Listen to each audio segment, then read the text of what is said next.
मैं यहाँ पे बताऊंगी कि SSC, bank PO, CDS, NDA, TGT, PGT, DSSB जैसे एग्जाम्स में इंग्लिश कैसा आता है और उसकी तैयारी कैसे करते हैं। सबसे पहले आपको इंग्लिश में खाली वोकैबुलरी ही याद करना नहीं होता है। इंग्लिश में आपको कुछ चैप्टर से, जिनके कुछ कुछ पोर्शन से जो आपको याद करना पड़ेगा। यानी कि सबसे पहले हम चलते हैं कि किस पोर्शन में क्या आपको याद करना है। आपको सबसे पहले बता दें, हम अभी आपको सभी तरह की चीजें जो एग्जाम्स में आते हैं वो सब डिस्कस करेंगे, लेकिन सबसे पहले हम ग्रामर डिस्कस करें। आप कहोगे ग्रामर डिस्कस करने की क्या जरूरत है? ग्रामर डिस्कस करने की जरूरत इसीलिए है क्योंकि ग्रामर आपको सेंटेंस का स्ट्रक्चर बनाना सिखाता है। अब ये सेंटेंस का स्ट्रक्चर बनाने के लिए हम कौन कौन से चैप्टर्स पढ़ते हैं, पहले वो ध्यान से सुनो। जब आप सेंटेंस का स्ट्रक्चर बनाना चाहते हो तो आप पढ़ते हो टेंस, मॉडल्स और पैसिव वॉइस। ये 3 अलग अलग चैप्टर्स हैं जिससे हम, अगर मैं कहूं कि भाई अगर हम दिन भर में 1000 सेंटेंस बोलेंगे तो मेरे 950 सेंटेंसेस इन्हीं में खत्म हो जाएंगे। थोड़ा बहुत ऐसे होते हैं जो हम जेरेंड वगैरह से शुरू कर लेते हैं, लेकिन मैक्सिमम सेंटेंसेस हमारा इसी में खत्म हो जाएगा। अब देखो, एक और चैप्टर है और वो है conditional sentences. Conditional sentence tense पर ही आधारित है और वो भी आपको बहुत बढ़िया सेंटेंस, अगर और तो वाले नहीं सेंटेंस होते हैं, अगर मैं डॉक्टर होती तो लोगों की सेवा करती, उस टाइप के सेंटेंसेस बनाने में हेल्प करता है। टेंस, मॉडल्स, पैसिव वॉइस और कंडीशनल सेंटेंस। अगर ये 4 चैप्टर्स आप पढ़ लेते हो तो आपको सेंटेंस का स्ट्रक्चर बनाना आ जाता है। लेकिन टेंस पढ़ने के लिए आपको वर्ब के फॉर्म्स की जरूरत पड़ती है, V1, V2, V3, खासकर वर्ब के फॉर्म्स। तो अगर टेंस पढ़ने से पहले आप वर्ब्स के फॉर्म्स याद कर ले, भले आप पूरे के पूरे चैप्टर वर्ब्स का ना पढ़े, लेकिन वर्ब के फॉर्म्स याद कर ले तो आपको आसानी होगी, क्योंकि पैसिव वॉइस में हम V3 का इस्तेमाल करते हैं, टेंस में हम V1 हो गया या V2 हो गया या V3 हो गया, V1 ING हो गया, सबका इस्तेमाल करते हैं। मॉडल्स में हम वर्ब का मैक्सिमम, वर्ब का बेस फॉर्म, यानी कि ऑलमोस्ट वर्ब का फर्स्ट फॉर्म ही बेस फॉर्म होता है जनरली में, खाली बी को छोड़ दिया जाए तो मॉडल्स में हम वर्ब का बेस फॉर्म यूज करते हैं। और कंडीशनल सेंटेंस भी टेंस पर आधारित है, तो आप समझ सकते हो कंडीशनल सेंटेंस में भी हमें यही सारे फॉर्म्स की जरूरत पड़ेगी। दिस मीन्स अगर आप वर्ब याद कर लो तो आपको टेंस में आसानी होगी। अब सुनना ध्यान से मेरा, पैसिव वॉइस और एक चैप्टर है नरेशन। अगर आप पैसिव वॉइस और नरेशन देखोगे तो पहले एसएससी मेंस में 200 क्वेश्चंस होते थे, अब हो गए हैं 45 क्वेश्चंस, लेकिन सीपीयूएसआई में अभी भी सेम है। तो सीपीयूएसआई में पैसिव वॉइस से 20 क्वेश्चंस होते हैं और नरेशन से 25 से 27 क्वेश्चंस। आप समझ सकते हो 47 क्वेश्चन आउट ऑफ 200, यानी 1/4 ऑफ द पेपर बस इन्हीं 2 चैप्टर पर आधारित है। अगर आप एसएससी सीजीएल की बात करोगे, प्री की 2 क्वेश्चन होते हैं पैसिव वॉइस से, 1-2 क्वेश्चन नरेशन से भी होते ही हैं, तो 25 में 4 क्वेश्चन, 3 क्वेश्चन भी बहुत इंपॉर्टेंस रखता है। तो इसीलिए ध्यान रखना वर्ब और नरेशन। अगेन ध्यान से देखो, अगर हम वर्ब याद कर ले अच्छे तरीके से तो मेरे से टेंस पैसिव वॉइस हो जाएगा आराम से। अगर हम वर्ब याद करेंगे तो टेंस होगा, और अगर टेंस पढ़ लेंगे तब मेरे से पैसिव वॉइस और नरेशन तभी बनेगा। टेंस पर आधारित है पैसिव वॉइस और नरेशन, यानी सबसे पहले आपको टेंस पढ़ना होगा, फिर पैसिव वॉइस और नरेशन। तो आप अगर रिकॉर्डेड बैच लोगे तो सबसे पहले आप वर्ब के फॉर्म्स याद कर लेना, वर्ब के पूरे चैप्टर को छोड़ के भी चल सकते हो आप, और उसके बाद टेंस पढ़ लेना। क्यों? क्योंकि टेंस पर आधारित जो चैप्टर्स वो मैं बता दूं, टेंस पढ़ने के बाद आप कंडीशनल सेंटेंस, टेंस पढ़ने के बाद आप क्वेश्चन टैग, ठीक है, टेंस पढ़ने के बाद हम सब्जेक्ट वर्ब एग्रीमेंट, जो कई बार आपके उसमें जो सारे चैप्टर्स लिखे होंगे ना, उसमें सिंटेक्स नाम से भी दिया हो सकता है, सब्जेक्ट वर्ब एग्रीमेंट या फिर सिंटेक्स, इस नाम से दिया होगा। तो ये ध्यान रखिएगा, क्वेश्चन टैग, कंडीशनल सेंटेंस। अब आती हूं मैं टेंस में ही, अगर मैं वॉल्यूम 1 की बात करूं तो मैं टेंस में ही टाइप्स ऑफ सेंटेंसेस पढ़ा देती हूं, लेकिन अगर मैं अलग से बात करूं तो बेटा एक टाइप्स ऑफ सेंटेंसेस भी मैं पढ़ाती हूं, टाइप्स ऑफ सेंटेंसेस जो टेंस के बाद होता है। तो आप जरा से चैप्टर्स का नाम देखो, टेंस, करना है मुझे कब? वर्ब के फॉर्म्स याद करके मैं आपको तरीका बता दे रही हूँ। सबसे पहले वर्ब चैप्टर में आप पूरा पढ़ोगे तो अच्छी बात है, नहीं पढ़ोगे तो वर्ब के फॉर्म रट्टा मार लो, फिर टेंस कर लो, उसके बाद कंडीशनल सेंटेंस और क्वेश्चन टैग कर लो, फिर पैसिव वॉइस और नरेशन कर लो, और उसके बाद सब्जेक्ट वर्ब एग्रीमेंट कर लो। टाइप्स ऑफ सेंटेंसेस तो 10 मिनट का 15 मिनट का ही चैप्टर है, उसको आप टेंस के तुरंत बाद देख लो, क्योंकि वॉल्यूम 1 में टेंस पर ही आधारित है वो। अब मैं आपको बता दूं,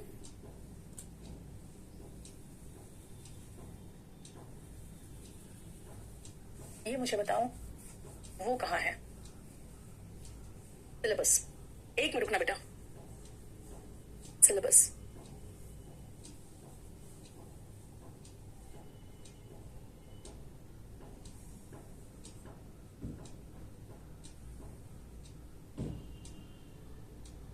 देखो, जो आपके चैप्टर्स के बीच में मैंने बात की अभी कि चैप्टर्स जो है verb, tense, question tag, subject verb agreement, और उसके बाद सीधा पैसिव वॉइस और नरेशन, इतने चैप्टर्स है जो, और मॉडल्स, एक तो मैंने मॉडल्स की बात की, इतने चैप्टर्स है जो ऑलरेडी एक दूसरे से रिलेटेड है।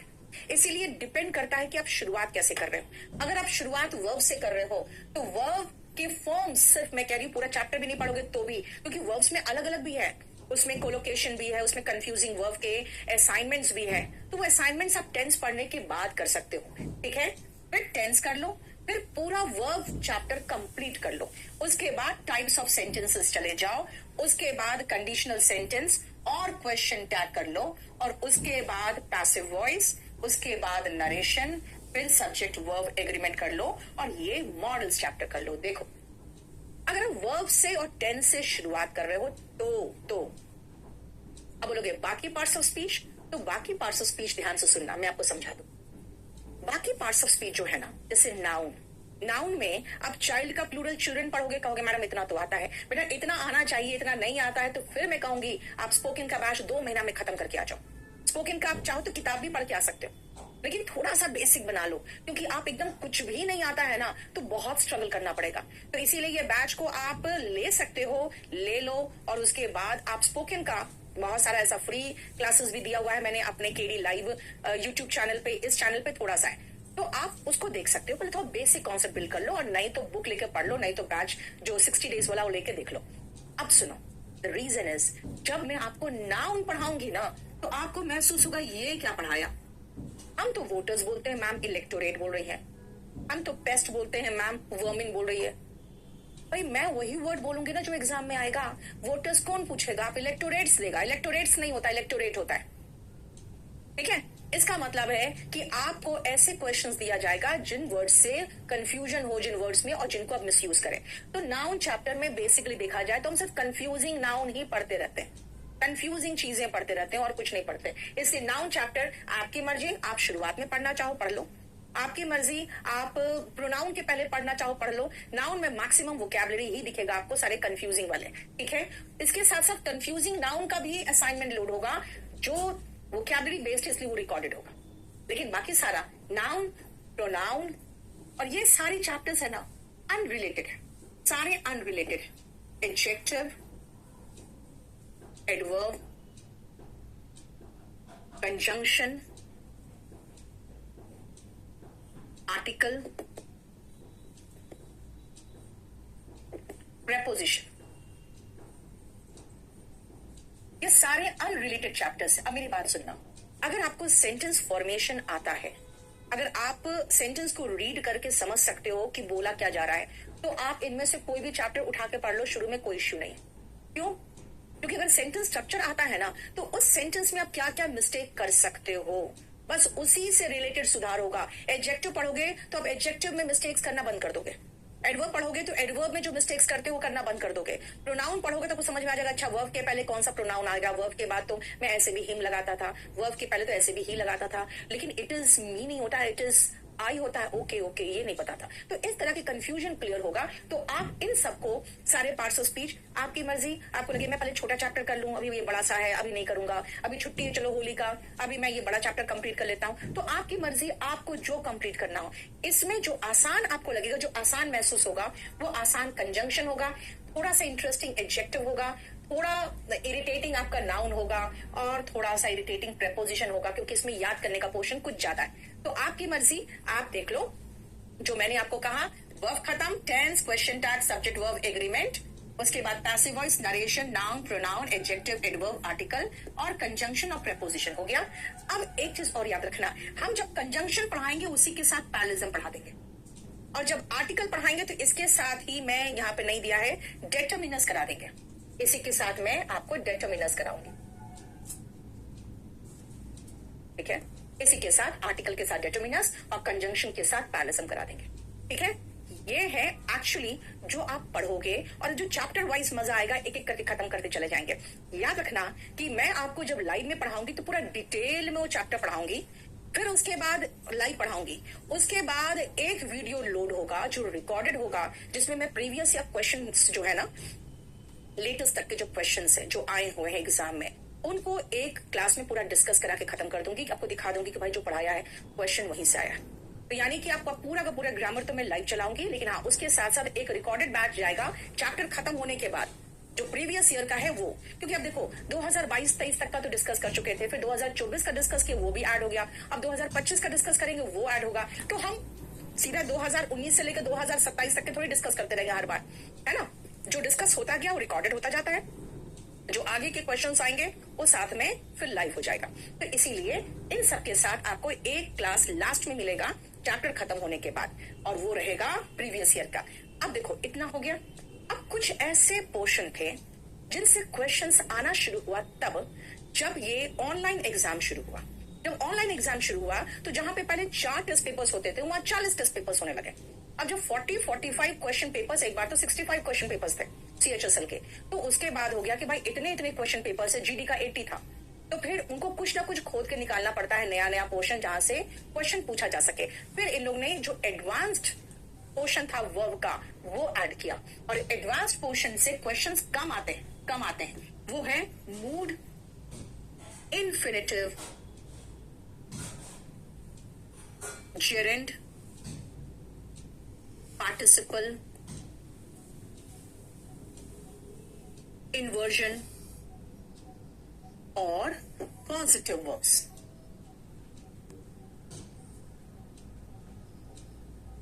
ठीक है, देखो जो मैंने वो कहा अभी वो है mood, positive verb, mood, inversion, infinitive, gerund, participle. ये रहा, समझ में आया। ये आपके ग्रामर के पोर्शन है। सुपरफ्लुअस एक्सप्रेशन एक अलग चैप्टर है, स्पेलिंग्स अलग है, प्रोवर्ब्स अलग है, लीगल टर्म्स अलग है। ये सारी चीजें जो है ये वोकैबुलरी का पोर्शन है, इसीलिए मतलब सुपरफ्लुअस तो खैर वोकैबुलरी का नहीं है, थोड़ा ग्रामर का ही है, लेकिन ये आपको रिकॉर्डेड मिल जाता है।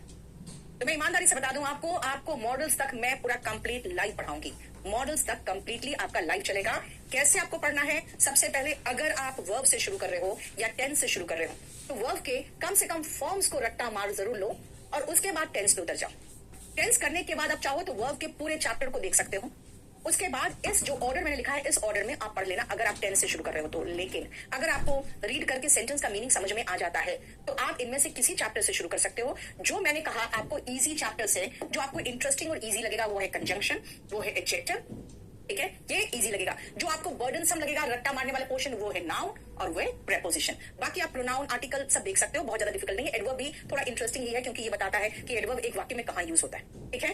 अब ये है हमारा ग्रामर का सिलेबस।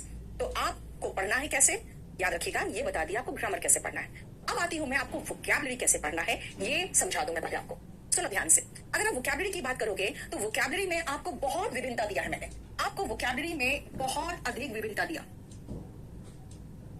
वोकैबुलरीज में आता क्या है, सिनोनिम्स। बेटा एंटोनिम्स याद नहीं करते हैं, ध्यान रखना। एंटोनिम्स सिर्फ प्रैक्टिस करते हैं, याद नहीं करते हैं। वन वर्ड सब्स्टिट्यूशन,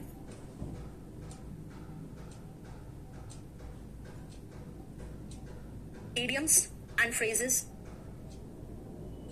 बस इतना आपको याद करना है। हालांकि आप कहोगे कि आता क्या क्या है भाई, सिनोनिम आता है, एंटोनिम्स आता है, ठीक है। आपको कुछ क्वेश्चंस प्रोवर्ब्स से होते हैं, और जो स्पेलिंग्स होता है उसको मैंने वोकैबुलरी में नहीं डालती, उसको मैं मिसलेनियस में रख देती हूँ। तो ये देखो आपकी वोकैबुलरीज में इतना है। अब इनको करना कैसे है ये समझो ध्यान से। आपको जो मिलेगा, आप कहोगे मैम क्या मिलेगा, बेटा वोकैबुलरी आपको कंप्लीटली रिकॉर्डेड प्लस लाइव मिलेगा। आप कहोगे नहीं हम रिकॉर्डेड तो नहीं पढ़ेंगे, हमने तो लाइव के पैसे दिए, है ना। बेटा अगर मैं सब कुछ लाइव ही पढ़ाते रहूं तो ये वोकैबुलरी का बुक देख रहे हो, ये ऑलमोस्ट आधा से ज्यादा मैं पढ़ा चुकी हूँ। क्यों, क्योंकि मैं लाइव पढ़ा रही हूँ इसको। यानी अभी लाइव जो चल रहा है वो वोकैब की बुक चल रही है, लेकिन एक था जो वॉल्यूम 1 में अभी मैंने बीच में ही रोक दिया है, वो है एंटोनिम्स। और वो इसलिए मैंने बीच में रोक दिया एंटोनिम्स क्योंकि सिनोनिम्स जब मैंने कराया था तो एंटोनिम्स उसी के साथ साथ हर वर्ड का एंटोनिम भी डिस्कस किया था मैंने, तो मैंने उसको थोड़ा रोक दिया अभी। तो अभी मैं इस वोकैब के बुक के पीछे पड़ गई हूँ, आधा से ज्यादा कंप्लीट कर चुकी हूँ। अब रिकॉर्डेड क्या मिलेगा, तो एक मैं जो क्लास में 1 to 20 नंबर की शीट्स कराती हूँ, एक तो वो मिलेगा। उसके बाद एक विजुअल वोकैब जो आपका जिफ वोकैब करके लिखा होगा, वो विजुअल वोकैब मिलेगा। फिर उसके बाद जिसको आप देखोगे वहां पे जिफ लिखा होगा, ठीक है। उसके बाद तीसरा वोकैब इन स्टोरीज, ये मिलेगा, ठीक है। करीबन 9 स्टोरीज है और कुछ आपके प्रीवियस ईयर के हैं जो प्रीवियस ईयर को मैंने कुछ को तो बहुत सुंदर सा विद विजुअल, मतलब ऐसा बना दिया कि आप देख के समझ जाओगे कि हाँ अच्छा तरीके से समझाने की कोशिश मैंने की है। तो प्रीवियस ईयर वोकैब्स भी आपको दिखेगा। तो ये आपको कंप्लीटली रिकॉर्डेड मिलेगा लाइव में। अभी वोकैब बुक चल रहा है, वॉल्यूम 1 चलेगा। हो सकता है वोकैब बुक जब खत्म हो जाएगा तो वोकैब बुक का पूरा जितना हो चुका है वो पूरा रिकॉर्डेड में चला गया है। फिर हो सकता है लाइव में कुछ और करा रही हूं मैं। तो बेटा अगर मैं आपको इतना कुछ दे पा रही हूँ तो इसीलिए क्योंकि ये रिकॉर्डेड एंड लाइव दोनों है। अभी आज नया बैच शुरू हो रहा है, उस बैच में मैं ये सारी चीजें आपको करवाने वाले, ठीक है। थर्ड पोर्शन जो है, तीसरा पोर्शन, वो है मिसलेनियस, जिसको आप कहोगे रीडिंग। अब रीडिंग सेक्शन जो है ना, उसको ध्यान से सुनना। रीडिंग सेक्शन बोलोगे रीडिंग हम क्यों करें भाई, इसीलिए मैं बार बार समझाती हूँ कि आप स्टोरीज पढ़ो। आप English by Neetu Singh, spoken English by Neetu Singh से अब बहुत सारी स्टोरीज है, उसमें से कुछ स्टोरीज पढ़ लो। फिर उसके बाद अपने वॉल्यूम 2 में चले जाना। बेटा वॉल्यूम 1 तो आपके पास होना ही चाहिए। कुछ लोग कहते हैं मैम वॉल्यूम 1 जरूरी है। आप किसी भी टॉपर से बात कर लो, हर टॉपर के पास वॉल्यूम 1 है। और आज के जमाने में तो ये हाल है, जो कहता नहीं हम वॉल्यूम 1 से नहीं पढ़े तो सब पता है झूठ बोल रहा है। तो इसीलिए आप रीडिंग सेक्शन में आ जाओ। रीडिंग सेक्शन में आपको करना है कॉम्प्रीहेंशन। अब बोलोगे कॉम्प्रीहेंशन तो मेंस में आता है। बेटा कॉम्प्रीहेंशन करने से पहले ही तो मैं कह रही हूँ आपको कि spoken English by Neetu Singh channel पे चले जाओ। उसमें करीबन 2.25 लाख होंगे उसमें सब्सक्राइबर्स, वो वाला चैनल देखना, spoken English by Neetu Singh. Telegram channel कह रही हूं मैं। सबसे पहले इसमें से 100-200 स्टोरीज पढ़ो, छोटे बड़े सब पढ़ो टेलीग्राम चैनल पे। फिर उसके बाद कॉम्प्रीहेंशन में जाना, क्योंकि कॉम्प्रीहेंशन मैं कराती हूँ आपको ट्रिक से, लेकिन आपको तो पूरा रीड करना चाहिए ना। अभी तो फिलहाल पूरा रीड करो, फिर क्वेश्चन देखो, फिर क्वेश्चन में कंफ्यूज हो तो फिर से पैसेज में आओ, फिर से पैसेज में से आंसर खोजो। मैं आपको वहां से कीवर्ड से करवाऊंगी, वो बाद में। तो इसीलिए अभी तो रीडिंग, उसके बाद सेंटेंस अरेंजमेंट हो और उसके पहले word arrangement, sentence and word arrangement.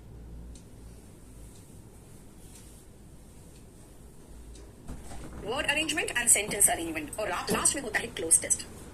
तो आप अपने आप देख लो सबसे पहले कि आपको शुरुआत करना है, जिनका भी जो भी हिंदी मीडियम वाले हैं वो इस चैनल से शुरुआत करेंगे। और ये सारा कंप्लीट आपको अलग अलग फोल्डर्स बना हुआ दिखेगा। तो हमारे ऐप में आप जब केडी लाइव ऐप को डाउनलोड करोगे, केडी लाइव ऐप को डाउनलोड करके आप अभी जो लेटेस्ट बैच शुरू हुआ है अगर वो परचेज करोगे तो लाइव बैच आएगा। लाइव बैच में आपको चैप्टर्स जैसे से होते जाएंगे,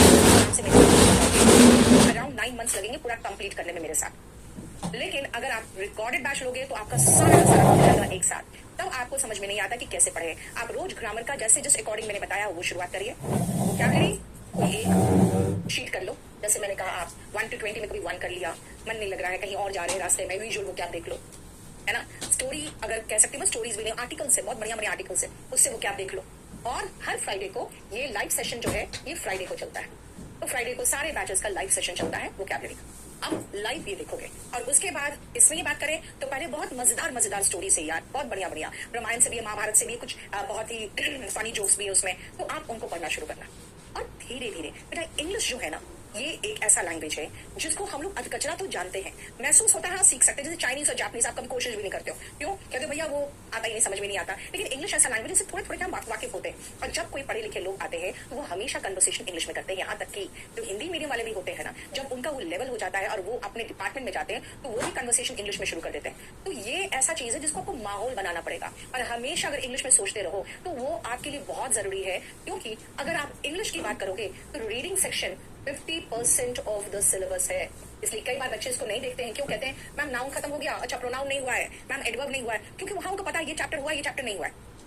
यहाँ अगर वो स्पोकन में जाके इंग्लिश का स्टोरी पढ़ते हैं तो उनको लगता है हमने कुछ किया तो नहीं। जैसे हमारे भी पेरेंट्स मना करते थे अपना कोर्स का किताब पढ़ो, नॉवल लेके क्या बैठी रहती हूँ, और हम लोग छुप छुप के नॉवल पढ़ते थे, क्योंकि हमारे समय में कोई इंस्टाग्राम नहीं था और हम लोग रील स्क्रॉल नहीं करते थे, तो हम लोग को मनोरंजन के लिए कुछ चाहिए, तो बचपन में स्टोरी बुक्स होता था, बहुत अच्छे अच्छे Cinderella, snow white and the seven dwarfs, वो सब पढ़ते थे। और जब बड़े हुए तो थोड़े से 9-10 में रोमांटिक नॉवेल्स लेके आते थे स्कूल से, क्योंकि स्कूल के जो प्रिंसिपल होते थे उनको पता ही नहीं होता था कि भाई इस नॉवल में है क्या, उसमें कुछ बहुत अच्छा खासा रोमांस भी होता था मिल्स एंड बूट्स वगैरह में, तो हम लोग उसको पढ़ते थे और पढ़ के वही सपनों की दुनिया में खोते थे। लेकिन वो रीड करते करते कब इंग्लिश ठीक होने लगी हमें खुद पता नहीं चला। तो इसलिए मैं कहती हूँ कि इनको मनोरंजन के लिए पढ़ो, आपको कब इंग्लिश ठीक होगा आपको पता नहीं चलेगा, क्योंकि रीडिंग पे 50% ऑफ द सिलेबस रीडिंग है।